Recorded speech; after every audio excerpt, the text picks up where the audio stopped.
Selamat datang ke channel Cikgu Chong dan hari ini kita akan belajar bab 3 Matematik Tambahan tingkatan 4 iaitu Sistem Persamaan. Dan saya akan tumpukan perhatian kepada penyelesaian sistem persamaan linear dalam 3 pemboleh ubah kerana saya rasa bahagian ini yang paling mencabar bagi pelajar. Jadi dalam bahagian ini, apa yang kita nak selesaikan adalah kita mahu carikan apakah nilai bagi X, Y dan Z. Dan di sini sebenarnya kita akan gunakan dua kaedah sahaja iaitu kaedah penghapusan atau kaedah penggantian. Dan secara umumnya, dua-dua kaedah ini kita akan carikan nilai untuk satu pemboleh ubah dahulu. Lepas tu baru kita ganti balik untuk mencarikan nilai yang lain. Jadi mari kita lihat apa itu kaedah penghapusan. Jadi dalam kaedah penghapusan itu, secara umumnya saya senaraikan dalam 3 peringkat lah. Jadi peringkat yang pertama itu adalah kita hapuskan satu pemboleh ubah dahulu. Lepas tu kita wujudkan sepasang persamaan linear serentak dalam dua pemboleh ubah. Jadi dalam peringkat ini, apabila kita ada persamaan linear serentak dalam dua pemboleh ubah, sebenarnya ini adalah menggunakan apa yang kita belajar semasa tingkatan 1, iaitu kita selesaikan persamaan dalam dua pemboleh ubah. Jadi kita selesaikan persamaan linear serentak itu untuk carikan nilai salah satu pemboleh ubah. Maksudnya daripada X, Y, Z itu kita carikan salah satu. Contohnya carikan nilai X dahulu. Selepas kita ada nilai X, kita akan ganti balik nilai X ini untuk mencarikan nilai untuk Y dan Z. Jadi itu adalah secara umumnya apa yang kita akan buat untuk kaedah penghapusan ini. Jadi mari kita lihat contoh. Jadi selesaikan sistem persamaan linear yang berikut dengan menggunakan kaedah penghapusan. Jadi contoh ini saya ambil daripada buku teks, cumanya kaedahnya yang digunakan adalah berlainan. Jadi langkah yang pertama sekali adalah kita perlu nomborkan dulu kita punya persamaan, iaitu di sini kita ada 3 persamaan, maksudnya ini adalah persamaan 1, persamaan 2, persamaan 3. Jadi langkah ini sebenarnya adalah untuk kita rujuk supaya kita tahu persamaan mana satu yang dirujukkan lah. Jadi di sini pertama sekali kita kena hapuskan salah satu pemboleh ubah untuk wujudkan sepasang persamaan linear serentak dalam dua pemboleh ubah. Jadi apa yang saya pilih itu adalah kita tengok yang 1 dan 2 dahulu. Daripada 1 dan 2, kalau kita perhatikan yang paling mudah kita hapuskan adalah kita punya Y. Sebab kenapa? Sebab perkalinya adalah sama, iaitu nilainya 1 lah. Jadi di sini 1 positif, 1 negatif. Nak hapuskannya kita cuma perlu tambah saja. 1 tambah 2. Jadi 1 tambah 2, Y itu sudah hilang. 2X tambah X jadi 3X.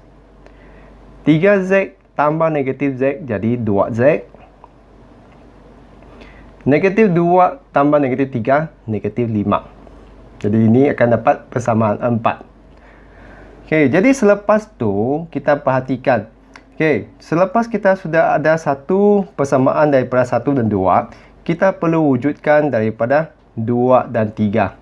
Anda boleh gunakan 2 dan 3 atau 1 dan 3 lah. Jadi di sini kita perlu hapuskan juga kita punya Y. Okey, jadi nak hapuskan Y kita tu, perhatikan perkali bagi persamaan 2 tu adalah berlainan. Maksudnya di sini kita perlu letakkan 2 di sini. Nak letakkan 2 di situ, kita kena darab 2. Jadi 2 tu kena darab 2 menjadi 2X tolak 2Y tolak 2Z tolak 6 persamaan 5. Okey, selepas tu kita lihat kita punya nilai Y itu sudah sama. Sekarang kalau yang sudah sama, maksudnya kita boleh hapuskan Y dengan gunakan tolak. Sebab kenapa tolak? Sebab di sini dua-duanya adalah negatif. Kalau nak hilangkannya, kita kena tolak. Jadi di sini saya akan gunakan 3 tolak 5. Iaitu kita lihat, okay, 3X tolak 2X akan dapat X sahaja. Negatif 2Y tolak negatif 2Y akan hapus sudah Y kita. Selepas tu kita punya 3Z tolak dengan negatif 2Z akan menjadi negatif-negatif positif akan menjadi tambah. Jadi 3Z tambah 2Z akan jadi 5Z. Dan negatif 12 tolak negatif 6 sama juga negatif-negatif jadi positif. Jadi negatif 12 tambah 6 akan jadi negatif 6. dan kita akan dapat persamaan yang ke-6. Jadi di sini kita sudah berjaya untuk wujudkan sepasang persamaan linear serentak, iaitu yang 4 dengan 6 tu kita perhatikan ini sudah menjadi sepasang persamaan linear serentak dalam dua pemboleh ubah yang sama, iaitu x, x, z, z. Jadi di sini saya perlu samakan salah satu pemboleh ubah supaya saya boleh hapuskannya. Maka saya pilih mana satu lebih senang, saya pilih untuk hapuskan x. Sebab saya lebih senang untuk jadikan x ni sama dengan 3x, iaitu saya darabkan dengan 3. Jadi di sini 3x tambah 15z sama dengan negatif 18, persamaan 7. Okey, setiap kali kita ada persamaan yang baru, kita hanya nambahkan dengan nombor yang seterusnya lah. Jadi di sini kita lihat yang 7 dengan 4 tu kita perlu hapuskan kita punya x, iaitu gunakan 7 tolak dengan 4. 3x tolak 3x habis sudah. 15z tolak dengan 2z. Jadi di sini kita boleh tuliskan lah sebab dia tak banyak. Jadi 15z tolak 2z. Lepas tu negatif 18 tolak dengan negatif 5. Okay, jadi saya teruskan di sebelah tepi ni untuk selesaikan lah.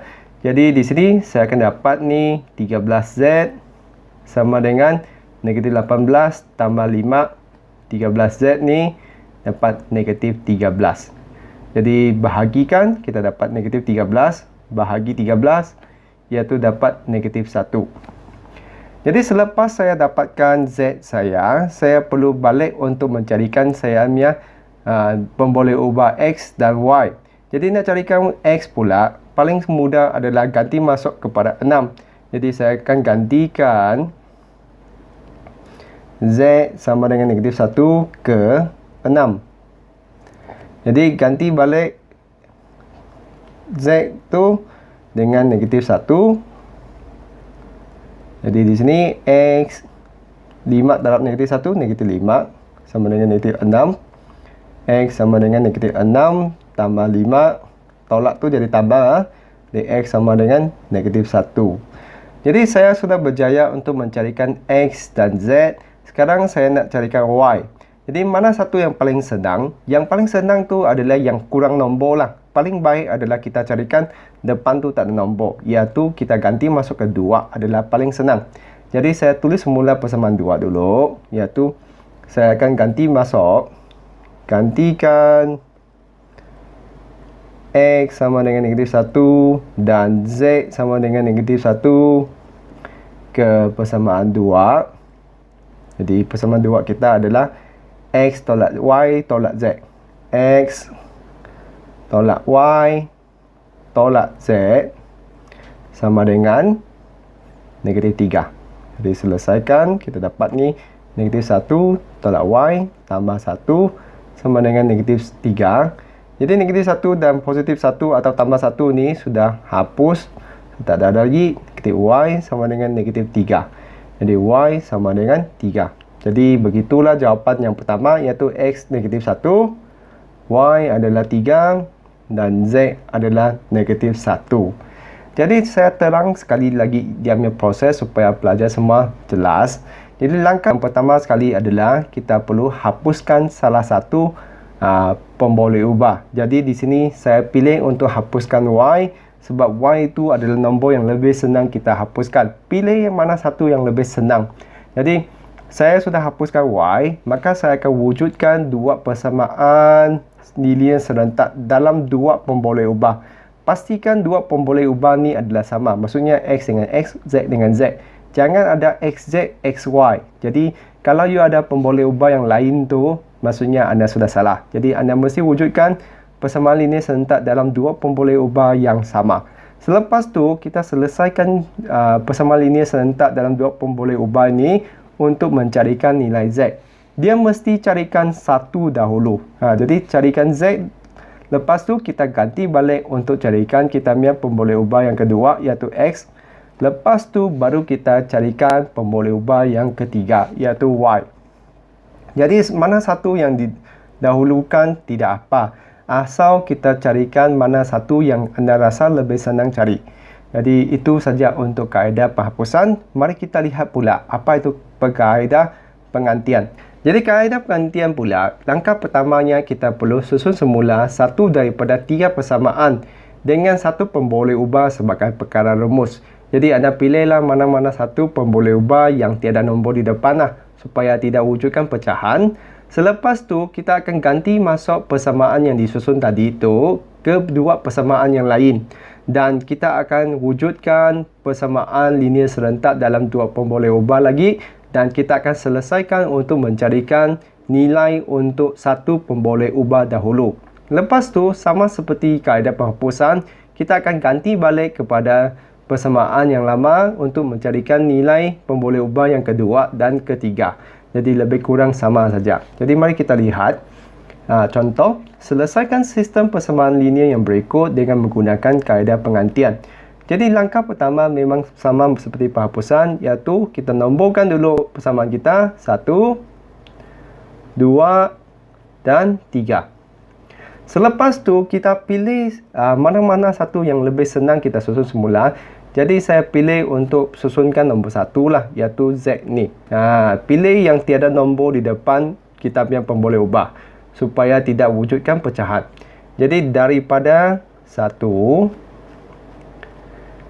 saya akan susun semula supaya Z tu sebagai perkara rumus, iaitu 4X yang positif jadi negatif, yang negatif jadi positif, tolak 10. Persamaan 4. Sekarang persamaan 4 tu akan diganti masuk ke 2 dan ketiga. Gantikan 4 ke 2. Tujuannya nak gantikan 4 ke 2 tu sebenarnya kita nak hilangkan Z. Jadi 2X tambah Y tambah 3. Lepas tu Z itu sudah digantikan dengan negatif 4X tambah 3Y tolak 10 tutup kurungan sama dengan sifar. Okey, jadi kita pemudahkan persamaan ni, kembangkan kurungan tu 2X tambah Y tambah tambah 3 darab negatif 4 negatif 12X, 3 darab 3 9Y, 3 darab 10 negatif 30 di sini.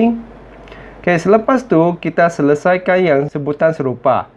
2X tolak 12X negatif 10X, Y tambah dengan 9Y dapat 10Y. Selepas tu negatif 30 tu kita letakkan ke sebelah, jadi dia 30. Jadi kita dapat persamaan linear dalam dua pemboleh ubah yang pertama. Jadi kita tuliskan nombor seterusnya iaitu 5. Selepas tu pula kita akan gantikan 4 tu ke 3. Gantikan 4 ke 3. Jadi sekali lagi sama juga, kita akan gantikan Z tu dengan persamaan 4, negatif X tambah 2Y tolak dengan 5, darab negatif 4X tambah 3Y tolak 10 sama dengan 17. Jadi sekali lagi, kembangkan negatif X tambah 2Y. Di sini negatif 5 darab negatif 4 positif 20X. Negatif 5 darab positif 3Y negatif 15Y. Negatif 5 darab negatif 10 jadi positif 50 sama dengan 17. Selepas tu kita selesaikan yang sebutan serupa, iaitu negatif X tambah 20X jadi 19X. 2Y tolak 15Y negatif 13Y. 50 tu pindah ke sebelah akan jadi tolak 50. Jadi akan dapat 19X tolak 13Y sama dengan negatif 33. Persamaan 6. Jadi sekarang kita akan selesaikan persamaan 5 dan persamaan 6 tu dengan kaedah yang kita belajar, macam kita belajar di tingkatan 1, iaitu kita gunakan penggantian jugalah. Sebab ini memang kaedah penggantian, maka saya akan teruskan dengan gunakan penggantian. Jadi untuk gunakan penggantian, kita lihat nombor 5 dan 6 tu. Mana satu yang boleh kita susunkan supaya salah satu pemboleh ubah tu menjadi perkara rumus. Jadi yang lebih mudah adalah kita pilihkan nombor 5. Sebab kenapa boleh pilih nombor 5? Sebab persamaan di sini sebenarnya kita boleh pemudahkan nombor atau perkali di depan, iaitu daripada 5. Okey, kita perhatikan kita boleh pindahkan X tu ke sebelah. Jadi negatif 10X jadi positif 10X sebelah ni, tambah 30. Selepas tu 10 tu pindah ke sebelah untuk bahagikan semua yang lain. Maka saya akan dapat ni Y sama dengan X tambah 3. Persamaan 7. Sekarang saya akan ganti masuk saya punya persamaan 7 tu ke persamaan 6. Jadi untuk mudah sikit, saya akan gunakan muka surat yang seterusnya lah. Jadi saya akan salin semula persamaan tu.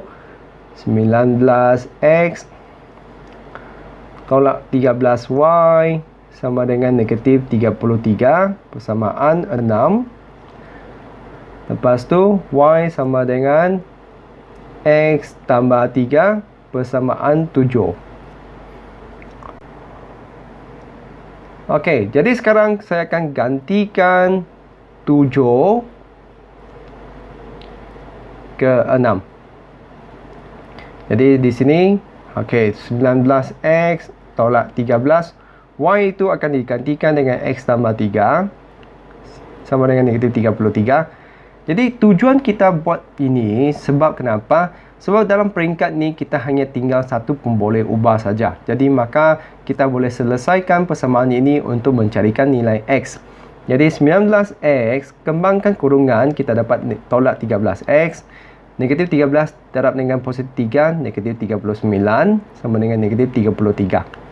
Jadi 19X tolak 13X dapat 6X. Jadi pindahkan negatif 39 ke sebelah, dia akan jadi tambah 39.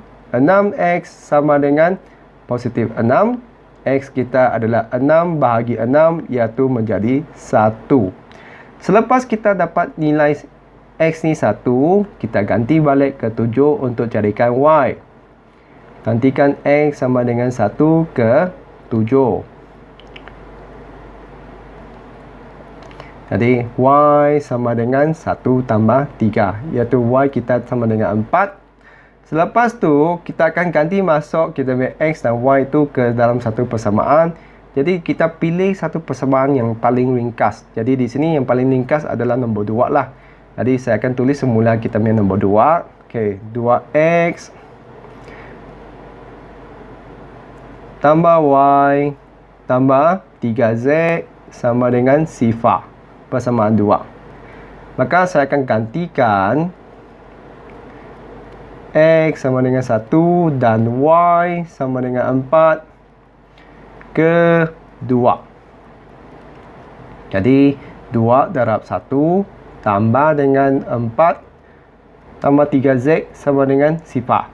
Jadi di sini 2 tambah 4 tambah 3Z sama dengan sifar. 6 tambah 3Z sama dengan sifar. 3Z sama dengan negatif 6, iaitu Z kita sama dengan negatif 6 bahagi 3, iaitu negatif 2. Jadi kita sudah selesaikan semua pemboleh ubah tu, iaitu X1, Y4 dan Z negatif 2. Jadi saya ulang sekali lagi langkahnya. Langkah pertamanya adalah kita nomborkan persamaan tu 1, 2, 3. Selepas tu kita pilih salah satu tu untuk susun semula supaya salah satu pemboleh ubah tu menjadi perkara rumus. Jadi pilih pemboleh ubah yang tiada nombor di depan. Jadi saya pilih Z, maka yang lain tu ke sebelah dan saya wujudkan persamaan yang 4. Selepas tu persamaan 4 ni kena ganti masuk ke 2 dan juga ke 3. Jadi tujuannya adalah kita nak hilangkan Z kita. Jadi selepas kita ganti tu, kita tak nampak lagi ada Z di sini. Nombor 5 pun tak ada Z, nombor 6 pun tak ada Z. Dan kita akan wujudkan satu sepasang persamaan linear serentak dengan dua pemboleh ubah. Dan lepas tu daripada dua persamaan ni, kita cari lagi satu tu untuk susun semula supaya salah satu pemboleh ubah tu menjadi perkara rumus. Jadi pilih salah satu yang boleh dipermudahkan untuk elakkan ada pecahan. Jadi di sini saya pilih untuk nombor 5 tu menjadi persamaan yang baru, iaitu 7. Selepas tu persamaan 7 itu kena masuk ke dalam persamaan 6. Jadi selepas saya masukkan, sepatutnya dalam peringkat ni anda tidak akan nampak lagi pemboleh ubah yang lain. Anda hanya akan ada satu pemboleh ubah saja, dan lepas tu carikan nilai untuk pemboleh ubah yang pertama. Jadi selepas anda dapat nilai yang pertama tu, anda ganti balik ke persamaan yang dua pemboleh ubah untuk mencarikan nilai pemboleh ubah yang kedua, dan last kali anda akan ganti nilai pemboleh ubah tu ke dalam satu persamaan yang 3 pemboleh ubah untuk mencarikan nilai pemboleh ubah yang ketiga. Jadi mula-mula memang pelajar akan rasa agak susah untuk menyelesaikan sistem persamaan linear yang 3 pemboleh ubah ni. Tapi selepas anda lihat, dia memang akan ada satu susunan yang boleh anda buat, dan dua-dua kaedah itu akan menghasilkan jawapan yang samalah. Jadi adik-adik semua perlu banyak-banyak cuba latihan untuk biasakan diri. Jadi saya rasa itu saja untuk video kali ini. Kalau rasa video Cikgu Chong ni membantu, jangan lupa untuk tekan like dan subscribe untuk video-video yang seterusnya. Jadi itu saja untuk video kali ini. Sekian, terima kasih. Kita jumpa lagi.